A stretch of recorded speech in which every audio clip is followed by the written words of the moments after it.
बहुत बड़े सुनार थे, बहुत बड़े, बहुत पैसे वाले। क्या हुआ कि सेठानी तो रोज जाते थे।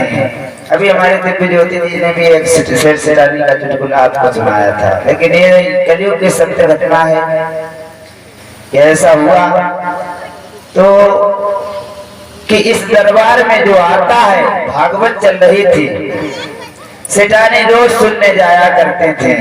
बड़े धर्म कर्म में विलीन रहते थे, बड़े परमात्मा को मानते थे,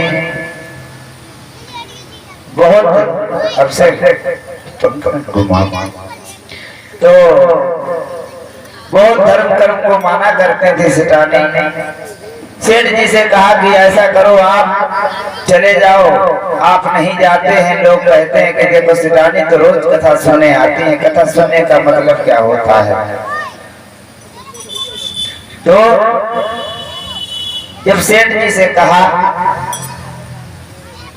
तो सेठ जी ने कहा कि हमें दुकान से काम है, इतना हमारा इतना पैसा वहां उससे लेना है, इससे लेना है, ये करना है, इतना माल बन के जाएगा, हम नहीं जा पाएंगे।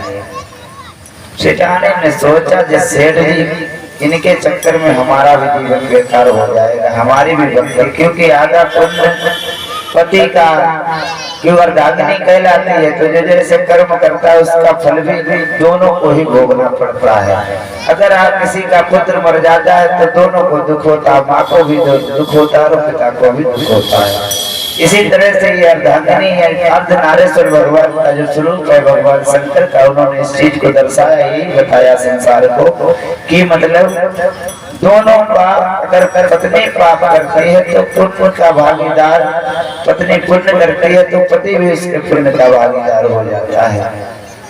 और दोनों ही अगर एक हो जाते हैं तो फिर बात ही क्या, वो तो घर नहीं स्वर्ग हो जाता है कि दोनों ही धार्मिक हो जाते हैं। कलयुग में ऐसा होना बहुत बड़ी बात है। अगर ऐसा ना होता तो ये पांडाल की जो दशा है ये ना होती। तो सेठानी ने कहा कि ऐसा करो कि आप आज जब संध्या की वेला आई, सेठानी बहुत नाराज आज सेठ से बोले नहीं कुछ भी हो जाएगा, आपको कल कथा सुनने जाना है। लोग हमसे कह के ताने मारते हैं कि देखो तुम जाओ, तुम जाते नहीं हो। लोग कहते हैं हम जाते हैं, सेठ जी नहीं आए, सेठ जी नहीं आए, सेठ जी नहीं आए। अब हम क्या कहें उनसे?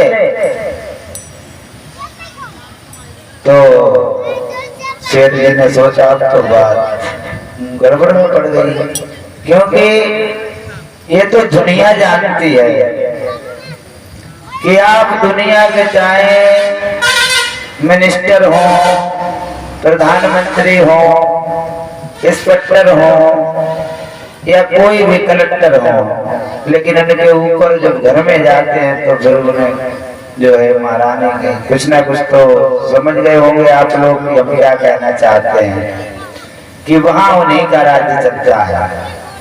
क्योंकि वो जैसा बोलेंगे खिलाएंगे नहीं। अब जब तुम अगर उनका कहना नहीं मानोगे तो नमक ज्यादा कर देंगे, भूखे पेट मरना पड़ेगा, मर जाओगे। काम करो करो कितना करोगे, जब भूखे जाओगे, जब खाने नहीं इच्छा मिलेगा खाओगे, क्या खाओगे?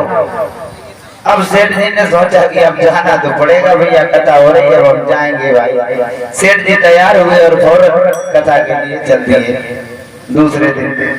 और जब दूसरे दिन कथा के लिए पहुंचे तो पांडाल सजा हुआ था।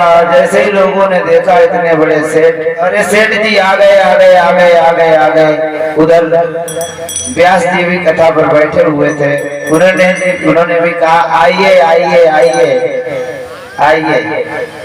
सेठानी ने एक बात कहा था कि आप वहां से जो जाना वहां से कुछ सीख कर आना, ठीक है? बोले हाँ ठीक है, कुछ ना कुछ सीख के जरूर आऊंगा, मैं आऊंगा, चिंता मत करो। तो उन्होंने सेठानी ने बोला, जब इतना कहा कि कह के भेजा था कि कुछ सीख कर आना, कि वहाँ गुरु जी जो बैठते हैं वो मंत्र वगैरह देते हैं, और मंत्र से आपको बहुत फायदा होगा, व्यापार में उन्नति होगी, सब कुछ होगा और बढ़ जाएगा व्यापार आपका। कथा सुनने जाओ। अब सेठ जी सोच कर पहुंच तो गए कथा में। अब पहुंचे, जब पहुंचे तो उन्होंने क्या देखा, सब लोगों ने कहा, पंडित जी ने कहा आइए आइए आइए, तो आ गए।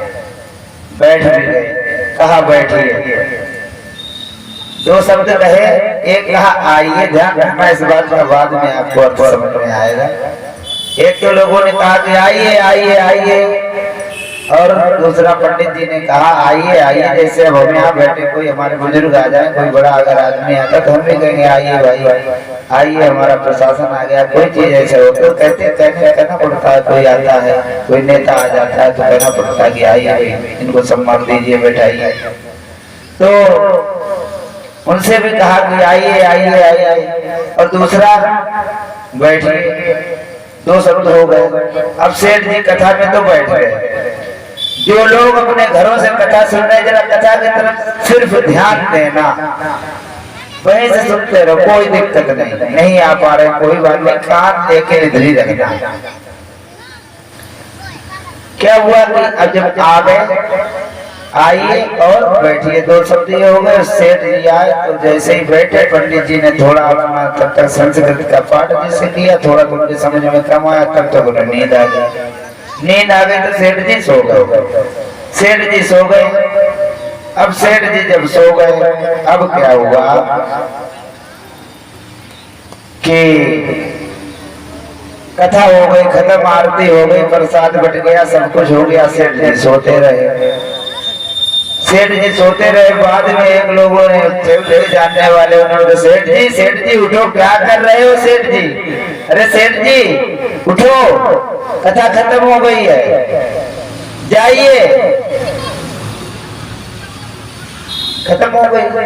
हाँ खत्म हो गई, समाप्त। अभी विराम हुई है, फिर कल चालू होगी, कल आ जाना। लेकिन अभी तो विराम हो गई। तो व्यास जी भी चले गए हैं, वो तो अपने कमरे पे अपना भोजन पानी कर रहे होंगे। आप अभी भी यहाँ लेटे हुए हैं।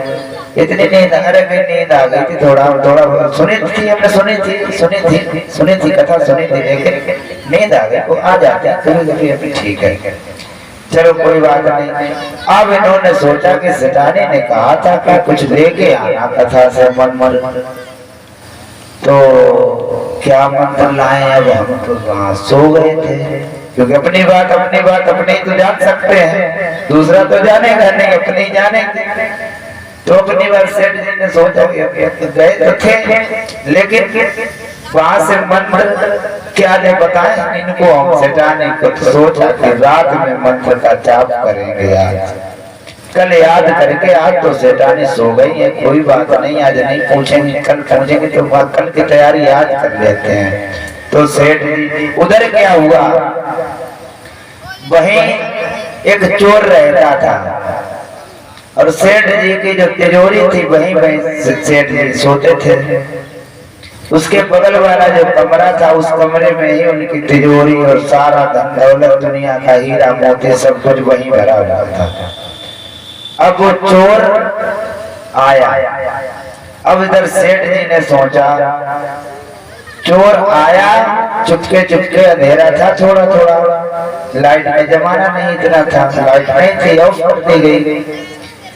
अब सेठ जी ने सोचा क्या करे, तो याद आ गया कि सेठानी ने कहा था कि वहां से कुछ गुरु जी से मंत्र लेकर आना। गुरु जी ने कहा था, जब हम गए तो उन्होंने कहा था आइए। अब वही ये जाप करने लगे, आइए आइए आइए। उधर चोर आया, और जब वो चोर आया तो वो घर में आ गया, और घर में आया तो खड़ा हो गया। और जैसे ही सेठ जी इधर मंत्र कर रहे अपने आगे पीछे, आइए आइए आइए। अब ये मंत्र जापने लगे। उधर वो चोर बेचारा देखा कि लगता सेठ जी ने हमें देख लिया। अब वो सिटपटा के एकदम खड़ा हो गया। अब जब खड़ा हो गया तो सोचा कि खड़ा हो गया। अब सेठ जी ने सोचा कि दूसरा मंत्र कौन सा बताया, दूसरा कौन सा? हाँ याद आ गया, बताया था, बैठिए बैठिए। सेठ जी ने कहा बैठिए बैठिए बैठिए। अब चोर ने सोची, अब पक्का देख लिया, वो यहाँ खड़े हैं चुपे। इसका मतलब इस सेठ ने कहीं न कहीं कैमरे लगा के रखे हैं, देख रहा है, क्लियर देख रहा है। सेठ जी इधर मंत्र का जाप कर रहे हैं, लेकिन उधर चोर ये सोच रहा है कि हम आइए, इन्होंने देख लिया। और दूसरा कि बैठिए, हमसे बैठ बैठ कह रहे। अब इन सेठ जी ने फिर सोचा तीसरा मत कौन सा बताया था। हाँ, जाइए जाइए जाइए, चोर तो सोचे चुपचाप से निकल ले। बोलिए गोविंद भगवान की। चोर चुपचाप निकल कर चला गया और कहा, अब सोचने लगा कि सेठ जी ने हमें देख लिया है, सवेरे ये हमारे नाम FIR थाने में दर्ज कराएंगे, पुलिस आएगी सब दशा खराब कर देगी, हमारी हक क्या करें। अब तो चक्कर में पड़ गया।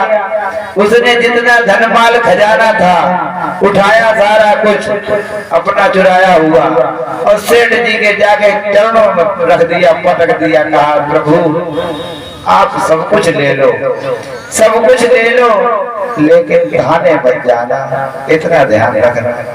सेठ जी बोले, क्या कहता है? इसमें क्या है, पोटली में क्या है? इस आप खुद खोल के देख लो। जैसे ही खोल के देखा तो उसमें दुनिया, उसने हीरे मोती जवाहरात सब कुछ वहां पे रखा हुआ था। जब हीरे मोती जवाहरात वहां पे रखे हुए थे, सेठ ने देखा। अब सेठ जी कहने लगे, अब चोर बोला, भैया सेठ जी जाना नहीं। सेठ जी सोचे, हमने तो उसे दिया नहीं कभी भी, अब ये हमें दे रहा है, मेरा नहीं, थाने मत जाना, ऐसी क्या बात हो गई। तो बंधु, कहने का मतलब ये है, मैं ये चाहता हूँ कि सेठ जी जब वहाँ भागवत में गए तो भागवत से उनका एक तो अब वो धन वहाँ आ गया, उतना बहुत सा धन था क्योंकि उसने बहुत चोरी कर रखी थी। वहाँ उनके चरणों में गिर गया, वो धन उन्हें दे दिया, कहा कि आप ये सब ले लीजिए मगर कहना मत मत। तो बस एक ही बात है, कहना मत। अब सेठ जी तो जो भागवत में कथा सुनने आता है और यहाँ से जो लेके जाता है, वो चाहे कुछ भी ले जाए, कुछ भी ले जाए, लेकिन अब परमात्मा की ऐसी दया होती है कि वो जो गलत काम भी होता है वो भी सही में सिद्ध हो जाता है। बोलिए गोविंद भगवान की। वो भी सही काम में सिद्ध हो जाता है। सेठ जी बड़े प्रसन्न हुए कि एक दिन की कथा में तो धन मिली हो, तुम जिंदगी में हमारी दुकान में तो नहीं आ जाते तो बहुत है।